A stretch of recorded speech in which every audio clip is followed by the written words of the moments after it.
Halo teman-teman, selamat datang kembali bersama saya di sini. Jadi seperti yang kalian lihat, saya sudah punya ini box tempat buat panen.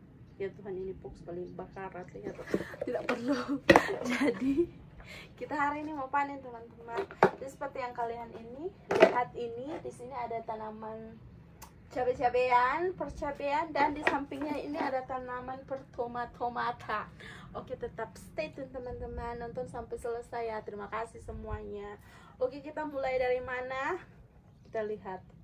Mulai dari sini saja ya teman-teman. Ini tomat. Ini udah bisa ini kalau ini. Tuh. Jadi tomat agak orange. Tapi sebenarnya ini tidak orange ya.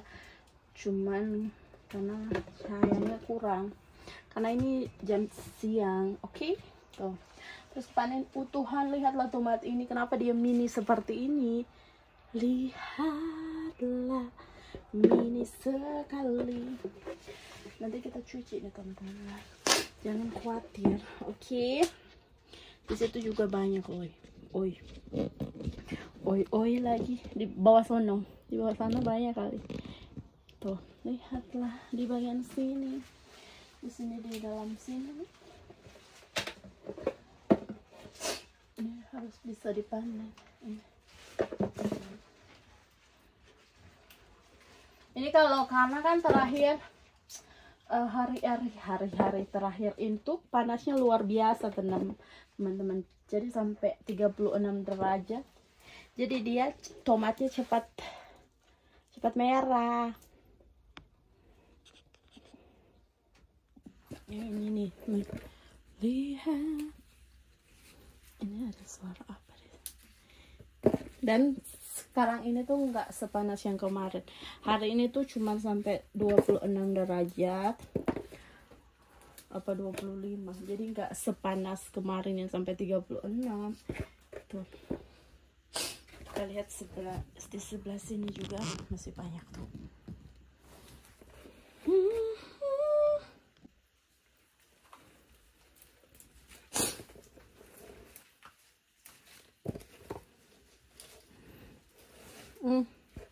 Ini tandanya terlalu banyak air.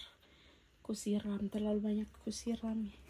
Kayaknya dia agak ada muncul kayak gitu. Menurut saya ya teman-teman, apakah dia benar atau tidak? Saya pernah dengar seperti itu kayaknya. Katanya kalau itu ada tanda itunya di pantatnya, itu berarti airnya kebanyakan nyiramnya. Oke, tidak apa-apa, karena paling banyak masih bagus, masih oke semua. Nah, lihatlah ini, padahal mataharinya bagus bersinar dengan terang. Terangkanlah.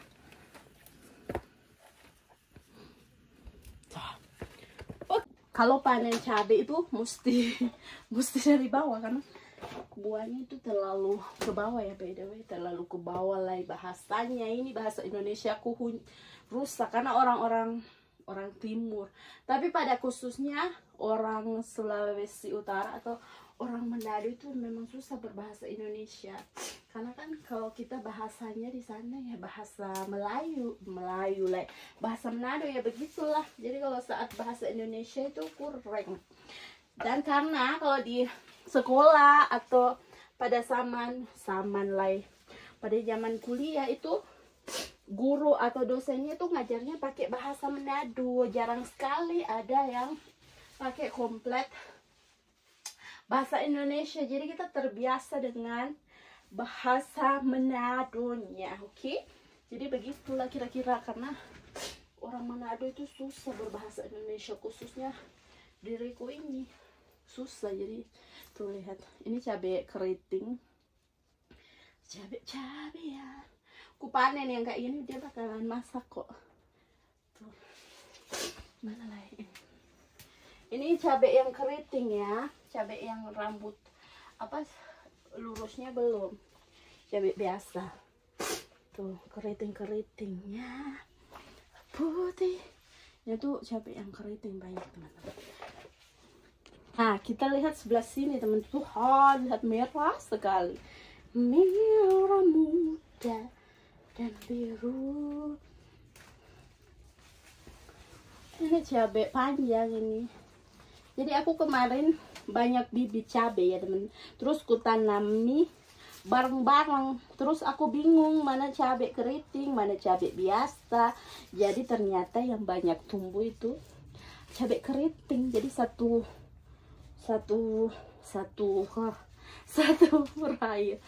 raya bahasa Indonesia satu rei, bahasa Manado satu rei.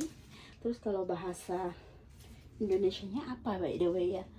Dah tuh satu rei, satu raya. Pusing, terserah, yang penting kalian paham kan bahasa saya. Dipaham-pahamilah. Oke. Tuh ini cabai keriting yang banyak teman-teman. Ini kali. Ini tuh entahlah kenapa dia mengering begini sebelum waktunya. Dan apa? Jadi kosong, isinya kayak kosong gitu. Jadi dia mulai mengering. Jadi kayak keriput begitu dia. Entahlah nggak jadi kah. Pusing lah. Jadi aku panen semuanya daripada berkeriting lah di sini. Berkeriting lah.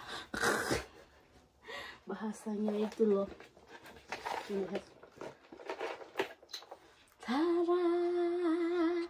Kita nanti lanjut lagi. Itu banyak sekali cabai keritingnya. Buahnya banyak, lihat lah di dalam sini. Banyak, semuanya banyak tuh di sana. Kayaknya aku panen yang ini saja karena dia ini tidak jelas ini. Kayaknya udah mau entahlah dia arahnya kemana, mau merah kah, mau hijau kah, mau kuning kah, orange kah. Panen saya tuh. Jadi ini khusus yang tomat dan cabai-cabean. Jadi kalau ini semua tomat, di sini cabai. Ini sebenarnya, tapi mereka bisa hidup bersama berdua ini.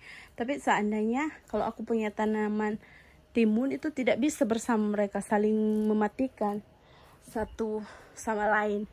Jadi yang bisa bersahabat ini cili, cabai maksimal, cabai sama tomat. Kalau agak dipisah kayak gini ya, tapi kalau diselang-selingin entahlah kalau dia bisa bersatu. Kayaknya entahlah, belum tahu ya.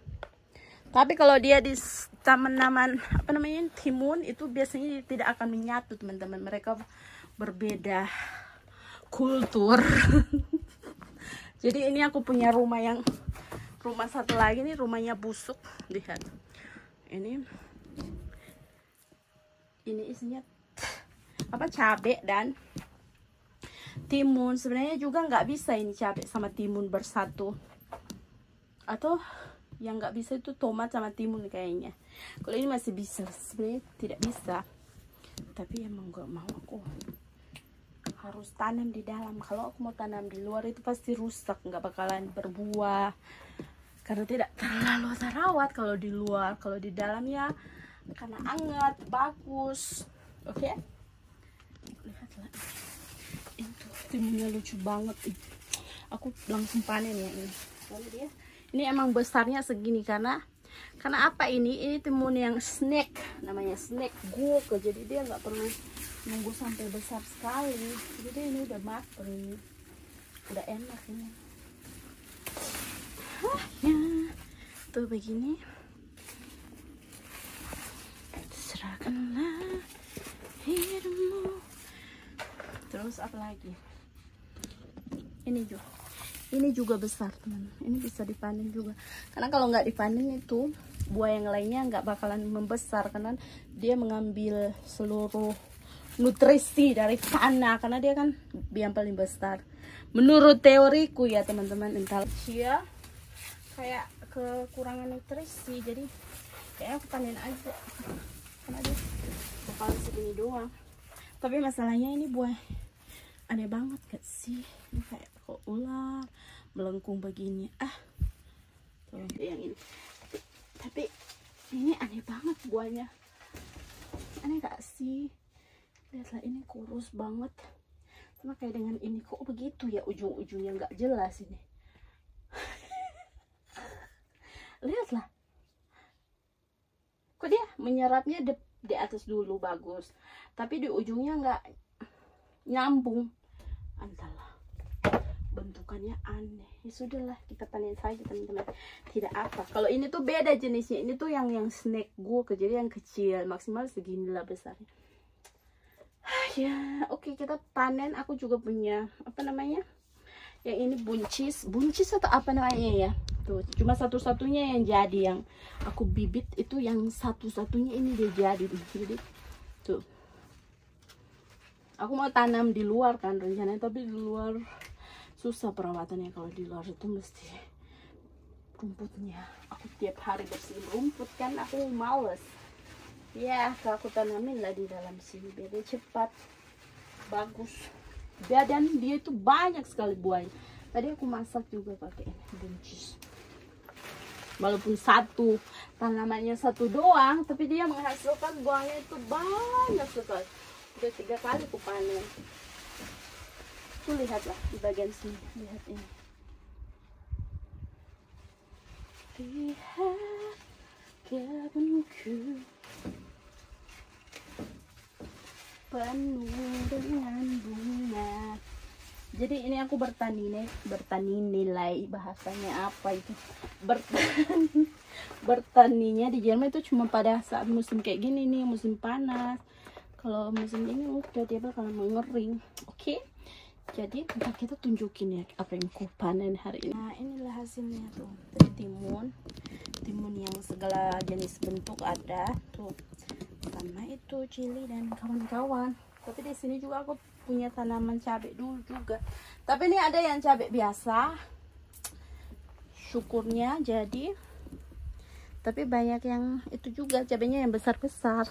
Padahal bibitnya ada cabai yang kecil, tapi mereka tumbuhnya besar. Entahlah apalah maksudnya. Tuh ini kayaknya ini cabai biasa ini enak ini. Ya sudahlah. Tapi dia pedas teman-teman, jangan khawatir. Tuh. Oke. Selain rumah itu kita juga punya ini teman-teman.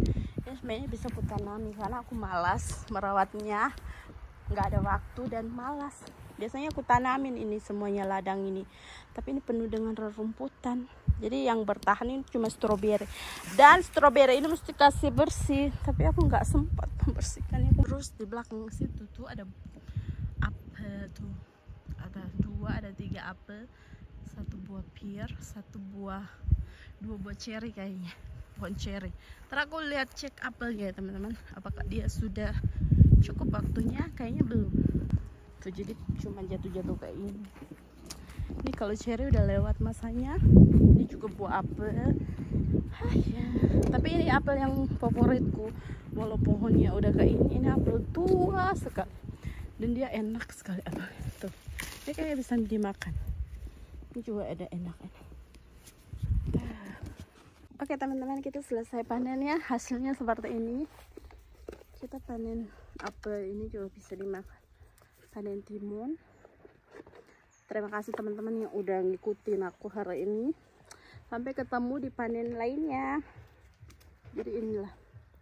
Tuh di sini ada percilian dan pertomatoan. Tuh. Tidak cukup. Terima kasih semuanya. Bye bye.